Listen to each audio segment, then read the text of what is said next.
Okay students, अभी हमने इससे पहले भाषा व्याकरण का पढ़ा था। इसी के साथ जब हम भाषा लैंग्वेज बोलना सीखेंगे तो हम कैसे बोलना है, हमें उससे पहले हमें अपनी लैंग्वेज के पहले हमें अपने वर्ण यानी अल्फ़ाबेट्स के बारे में ज्ञान होना चाहिए, नहीं तो हम उल्टे सीधे शब्द बोल देंगे।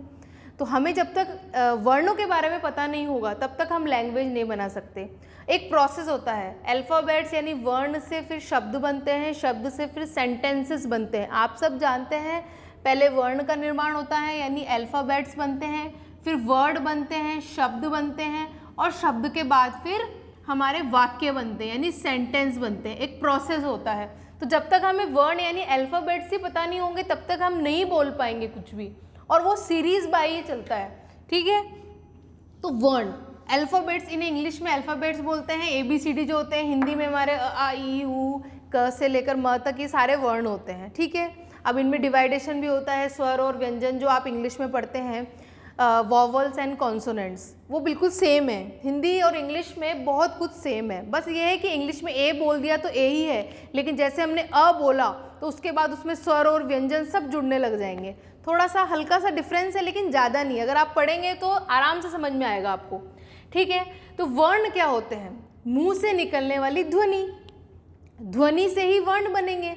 तो जैसे हम बोलते हैं तो हमारे मुंह से उच्चारण के समय ध्वनि निकलती है। ठीक है, उस ध्वनि से ही वर्ण का निर्माण होता है। तो हमारे मुख के द्वारा निकलने वाली वह ध्वनि जिससे वर्ण का निर्माण होता है। तो भाषा की सबसे छोटी इकाई यूनिट वह क्या कहलाती है? वर्ण कहलाती है। इसके और अधिक टुकड़े हम नहीं कर सकते, इसको डिवाइड, इसको खंडों में विभाजित और हम नहीं कर सकते। जैसे अ है तो इससे ज़्यादा हम इसको नहीं तोड़ सकते, नहीं लिख सकते, अ तो अ ही रहेगा। ठीक है, तो हम सबसे पहले वर्ण की परिभाषा लिखेंगे कि भाषा की वह छोटी से छोटी इकाई जिसके और अधिक टुकड़े नहीं किए जा सकते,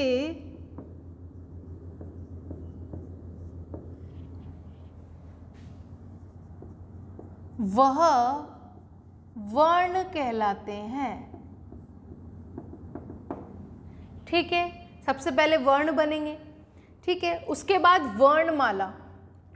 वर्णमाला क्या होती है? वर्णों को क्रमबद्ध यानी एक सीरीज बाय लिखना। आपने शुरू से अ आ ई पढ़ा है, कभी ऐसे पढ़ा है क्या? उ ई उ री ऐसे पढ़ा है? नहीं पढ़ा होगा। तो इसका एक क्रम डिवाइड है। जैसे ABCD हम पढ़ते हैं तो ABCD के ABCD EF ही आएगा, कभी EF ऐसे नहीं आएगा। तो वैसे ही क्रम के हिसाब से लिखना वर्णमाला कहलाती है। तो वर्णों को क्रमबद्ध व व्यवस्थित, पूरे मैनेजमेंट के हिसाब से क्रमबद्ध व व्यवस्थित रूप में लिखना वर्णमाला कहलाती है।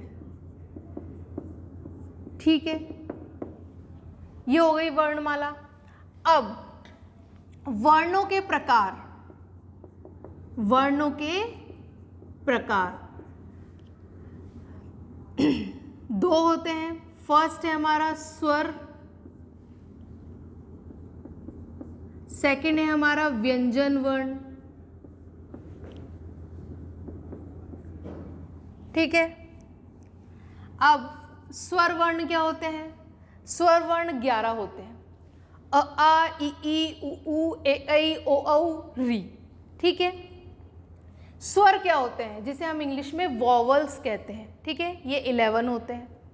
वॉवल्स क्या होते हैं? जो स्वतंत्र बोले जाते हैं, जिनको बोलते समय हमारे मुंह के किसी भी भाग में कोई टच नहीं होता, आराम से बिना किसी रुकावट के बोले जाते हैं। और इनको बोलने के लिए हमें किसी व्यंजन वर्ण की आवश्यकता नहीं पड़ती। तो अगर आपके डिफरेंस आए तो आप ये बता सकते हैं कि ये स्वतंत्र होते हैं, व्यंजन वर्ण स्वतंत्र नहीं होते। फर्स्ट हमारा ये हो गया। सेकंड हमारा क्या हुआ कि स्वर वर्ण को बोलते समय वो हमारे मुख के किसी भाग को टच नहीं करते, बिल्कुल फ्लुएंट निकलते हैं। लेकिन व्यंजन वर्ण हमारे जब भी हम बोलेंगे, एक तो वो स्वर वर्ण से मिलकर बनते हैं और दूसरा वो बहुत रुकावट के साथ बनते हैं। कभी ऊपर टच करता है तालु पे, कभी मूर्धा पे, कभी दंत पे, दांत पे, तो इस तरह से उनके प्रकार भी हो जाते हैं फिर।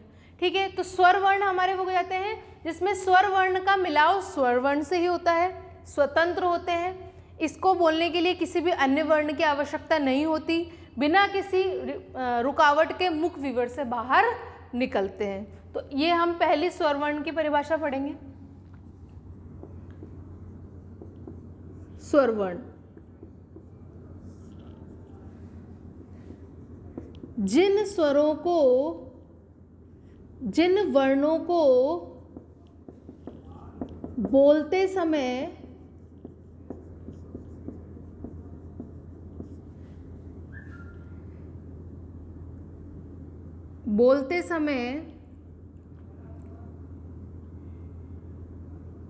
वर्ण मुख के किसी भी भाग को स्पर्श न करके स्वतंत्र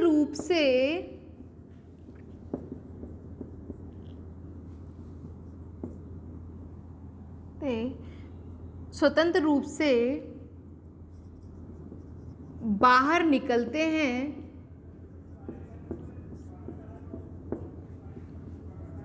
उन्हें स्वर वर्ण कहते हैं।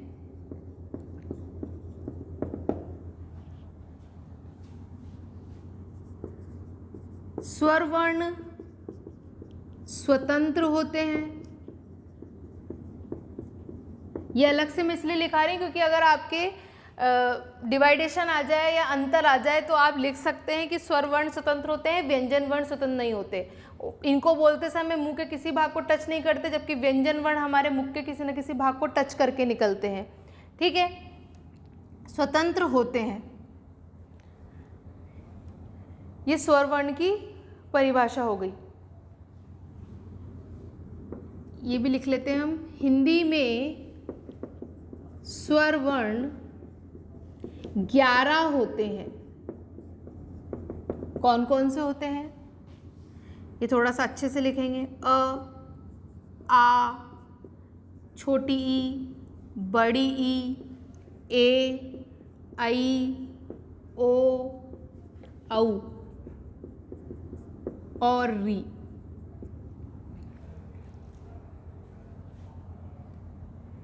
ऊ रह गया, सॉरी, छोटा ऊ, बड़ा ऊ और री। इस तरह से हमारे ये 11 हो जाते हैं। ठीक है, ये स्वर हो गए।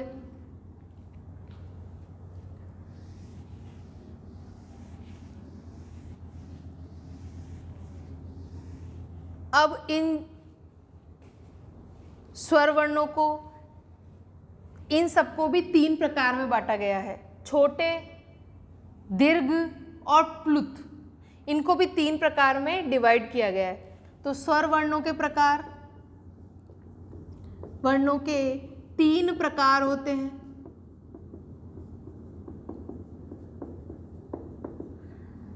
फर्स्ट है हमारा मूल स्वर, सेकंड है हमारा दीर्घ स्वर और थर्ड है हमारा प्लुत स्वर।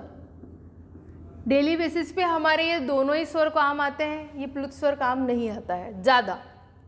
ये सिर्फ संगीत और किसी को पुकारने में यूज होता है। ठीक है,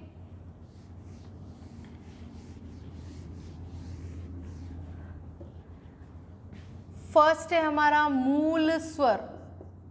मूल यानी होता है जड़, जहां से स्टार्टिंग होती है। तो मूल स्वर होते हैं 4, अ, ई, उ, ए, अ, ई, उ, री, सॉरी, हाँ, री। ठीक है, ये 4 हमारे मूल स्वर हैं। अब इनको बोलने में बहुत कम समय लगता है, ठीक है। दीर्घ स्वर को दुगना समय लगता है और प्लुत स्वर तो हमारा तिगुना समय तो लगता ही है। ये संगीत या किसी को पुकारने में, जैसे राम, इनका साइन क्या होता है, ये इसका साइन होता है राम।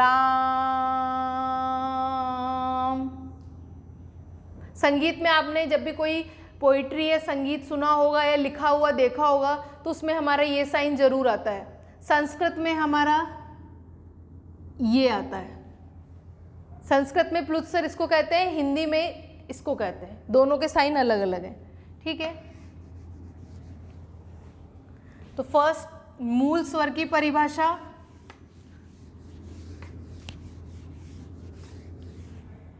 मूल स्वर की परिभाषा जिन वर्णों को बोलने में सबसे कम समय लगता है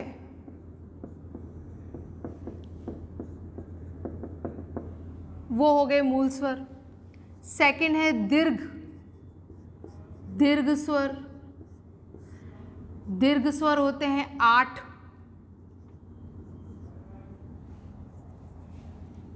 ये इनसे मिलकर बनते हैं, जैसे आ, बड़ी ई, इसको अपन पहले बाद में बताऊंगी मैं, इसकी परिभाषा लिख लेते हैं पहले। जिन स्वर वर्णों को बोलने में मूल स्वर से दुगुना समय लगता है, डबल समय लगता है,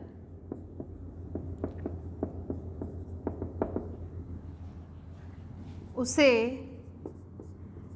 दीर्घ स्वर कहते हैं। दीर्घ मतलब ही होता है बड़ा होना,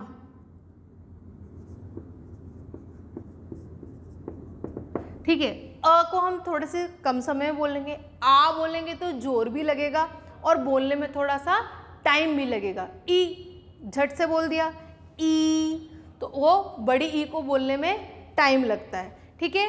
इस तरह से अभी किससे मिलकर बनते हैं, जैसे आ किससे मिलकर बनेगा, अ प्लस अ से। बड़ी ई किससे मिलकर बनेगी, छोटी ई और छोटी ई से।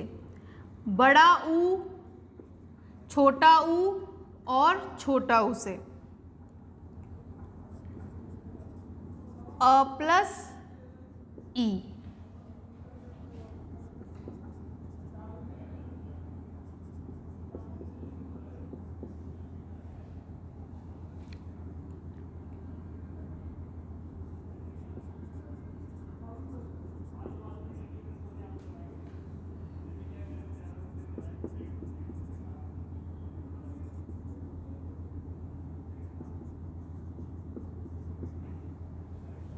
ठीक है, 7।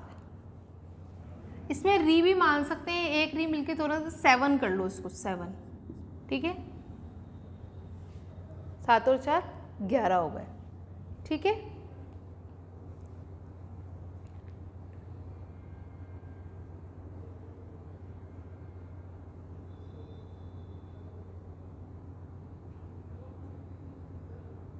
ठीक है, प्लुत स्वर थर्ड है हमारा, प्लुत स्वर।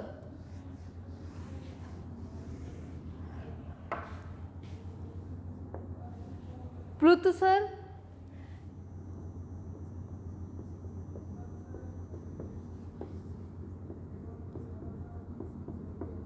जिन स्वरों के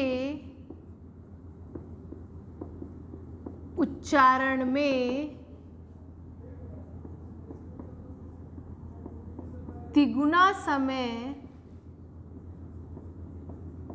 लगता है उन्हें प्लुत स्वर कहते हैं। इनका प्रयोग किसी व्यक्ति को पुकारने तथा संगीत में प्रायः होता है। इसका साइन है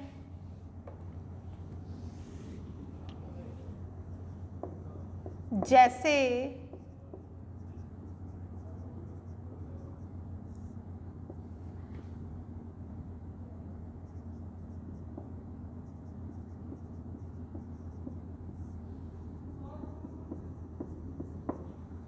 ठीक है, ये प्लुत स्वर हो गया हमारा। नेक्स्ट है हमारा, अभी हमारे स्वर वर्ण कंप्लीट हो गए, अब हम व्यंजन वर्ण पढ़ेंगे। व्यंजन की परिभाषा, व्यंजन की परिभाषा सेकंड है हमारा व्यंजन वर्ण। व्यंजन वर्ण जिन वर्णों के उच्चारण में स्वर वर्णों की आवश्यकता पड़ती है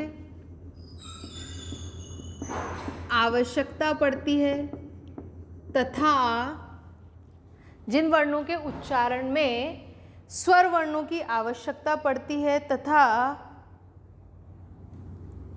जो वर्ण स्वतंत्र रूप से नहीं होते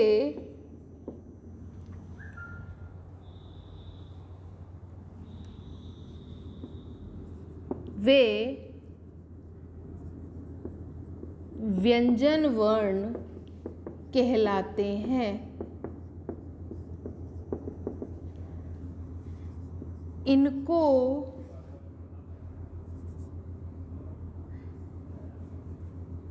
इनके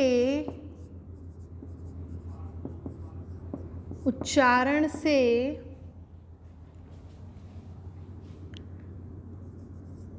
मुख से हवा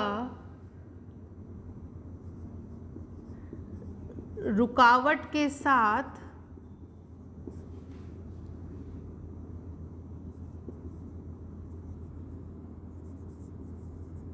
मुख विवर से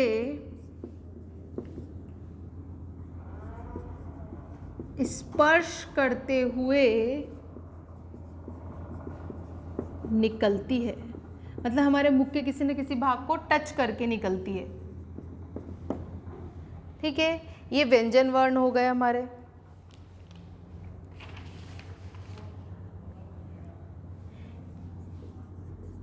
हिंदी में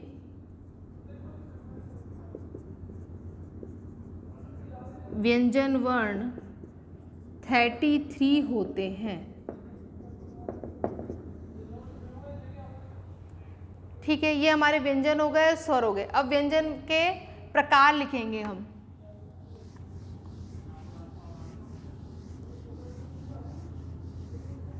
व्यंजन के प्रकार, व्यंजन के प्रकार फर्स्ट है हमारा स्पर्श व्यंजन। स्पर्श 25 होते हैं ये। स्पर्श का मतलब ही होता है टच करना। इनको बोलते समय हमारे मुख के किसी न किसी भाग को टच करते हैं और जिन भागों को टच करते हैं उसी से इनका नाम पड़ जाता है। कंठ को करते हैं तो कंठस्थ हो जाते हैं, दांत को करते हैं तो दंत हो जाते हैं, दांत और होठ को करते हैं तो दंतोष्ठ हो जाते हैं, तालु को करते हैं तो तालु हो जाते हैं, मूर्धा यानी ऊपर वाले भाग को टच करते हैं तो मूर्धन्य हो जाते हैं। संस्कृत में भी होते हैं, हिंदी में भी होते हैं। संस्कृत में थोड़े से और ज़्यादा इनके पार्ट होते हैं, लेकिन हिंदी में हम बहुत कम पढ़ते हैं।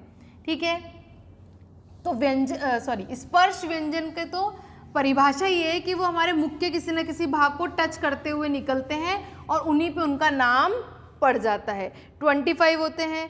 तो जिन व्यंजनों के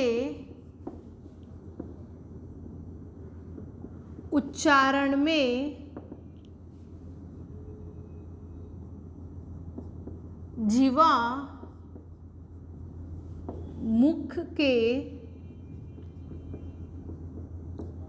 जिस भाग को स्पर्श करती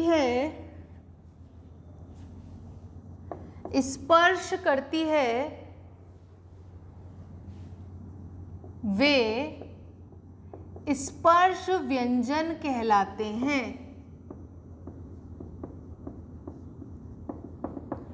जिन व्यंजनों के उच्चारण में जीवा यानी जीभ मुख के जिस भाग को स्पर्श करती है वह स्पर्श व्यंजन कहलाते हैं। 25 होते हैं, 5 वर्गों में इन्हें बांटा जाता है। ठीक है, ये क से लेकर म तक होते हैं। ठीक है, 5 वर्ग होते हैं, क वर्ग, च वर्ग, ट वर्ग, क च ट त प। आपको एक बात ध्यान रखनी है, हर व्यंजन में स्वर वर्ण जुड़ा होता है। जब तक इसमें स्वर वर्ण नहीं होगा तब तक ये पूर्ण नहीं होगा। अब पूर्ण को तोड़कर अगर हम लिखते हैं, मैं एक एग्जाम्पल बता रही हूँ, क को अगर हम तोड़ के लिखेंगे तो क में हलंत लगेगा और साथ में अ जुड़ेगा, तो स्वर वर्ण हो गया। मतलब हर व्यंजन वर्ण बिना स्वर के पूरा नहीं होता है। अगर इसको बताना है तो इसमें हलंत लगेगा, तब तो ये व्यंजन है। अगर इसमें जब तक स्वर नहीं जुड़ेगा, कोई सी भी स्वर की मात्रा, तब तक ये पूर्ण नहीं होगा। तो हम इसको ऐसे ही लिखेंगे, अगर इसमें व्यंजन नहीं स्वर नहीं है और अगर स्वर जुड़ गया तो ये पूरा क बन जाएगा। तो अगर हमें सिर्फ व्यंजन को बताना है तो उसके नीचे हलंत जरूर लगेगा। ठीक है, ये 5 वर्ग हैं हमारे, 5 वर्ग हो गए हमारे। ठीक है, क में आएगा, क वर्ग में आएगा क च ट क ख ग घ ण, ये 5 हो गए। ठीक है, हर वर्ग में 5 वर्ण होते हैं। ठीक है, इसको मिला के। ठीक है, ये तो मैंने आपको इसलिए बताया ताकि आपको याद रहे कि 5 वर्ग होते हैं। कौन से होते हैं? ये क च ट त प।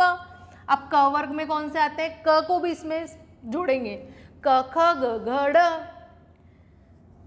च छ ज झ ञ, ट ठ ड ढ ण, त थ द ध न, प फ ब भ म। अब देखेंगे आप, जब ये 5वें जो वर्ण है, 5 वर्ण है, इनको नाक से बोला जाता है।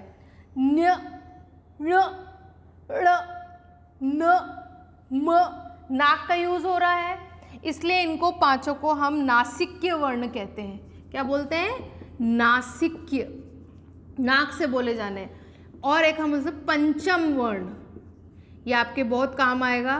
पंचम वर्ण, 5 वर्णों को पंचम वर्ण बोला जाता है या नासिक्य वर्ण बोला जाता है। आगे वाले 5 को 5 वर्ग बोलते हैं या पंचम वर्ग बोलते हैं। इस तरह से हमारे ये 25 वर्ण आ जाते हैं। ठीक है, इनको भी जोड़ेंगे साथ में। ठीक है, आप कह सकता है कितने वर्ग होते हैं? 5 होते हैं। कितने नासिक्य वर्ण होते हैं? 5 होते हैं। नासिक्य वर्ण क्यों बोले जाते हैं? क्योंकि ये नाक से बोले जाते हैं। पंचम वर्ण क्यों बोले जाते हैं? क्योंकि लास्ट के 5वें वर्ण होते हैं। हर वर्ग का 5वां वर्ण पंचम वर्ण होता है। ठीक है, इस तरह से हमारी 25 की काउंटिंग हो जाती है।